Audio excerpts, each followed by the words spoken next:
Alright, so we're going to share the solar camera with me as a user, and so I'm going to go into the user here, and so we come up here and we can see there the camera is there. So I'm going to go handover site, and so in this case, if it was going direct to the customer, I'd be handing over by transferring, but I'm just going to hand over by sharing so that I can remove it from the site there. So now we see here that the customer permissions are going to be live view, playback, receive alarm, two-way audio, sharing, operation. And so I'm going to click on next there, and we're going to give device permissions. So we're going to go live view, playback. So you're going to have all the permissions to be able to do everything they want there for a lifetime.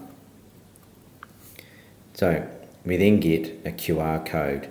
And this QR code is going to be available to scan into the person's device, and that will then share onto their device. The other way we can do this is handing over via email or phone number. And so in this case I'm going to do it via email, just because it's going to be a little bit easier.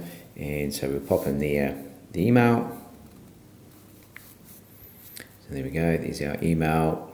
We can do remarks if we want.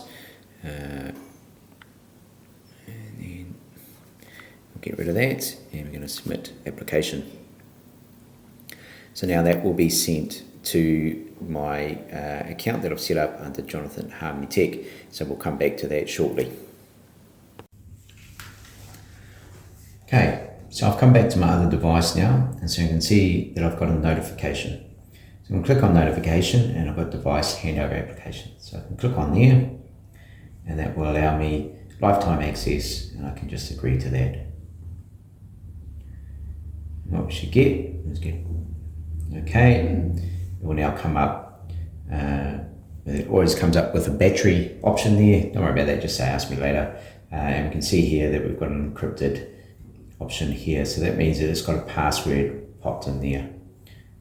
It'll come up with a few things to say this is what you can do. We're just going to go password there, and so I'm just going to pop that in.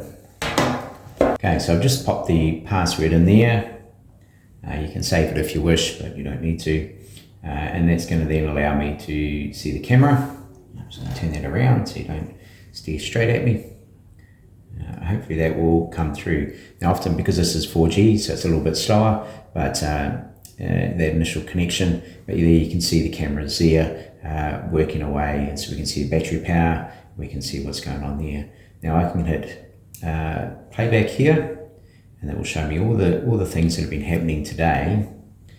So you can see me mucking around there, talking with the client, and you'll see the options there. And so if we had further playback options, we would have different dates that we could go forward or backwards with and see all the information. And so it's just picking up motion detection, and so we can see all the time frames there in the red lines. Right. We then also have settings. So I can go into settings here, and because I'm just the user, it doesn't give me all the settings. If I was the authorized owner, we'll get a few more settings and availability here that we can do in there. We can also come into here, and we get a couple other options which really are not much use. If you've got a few different cameras there, you can then add them to groups. And there we go. So that is the setup of receiving the information for cameras, sharing them to yourself, or sharing them with somebody else.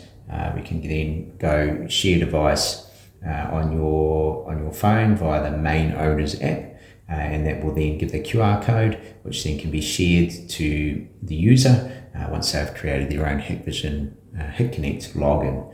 And when they've got their Hik Connect login, they then can do add device, so we can just go add in the corner with the plus, scan QR code, will allow for scanning while using the app, go OK. And so then we can scan the code. And so I can actually scan QR code that's on the end. I can get it to see it. doesn't want to scan it, but we can scan the QR code via here, and that then would add that device to your app as well.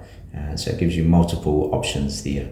So there's the image of that camera at the moment.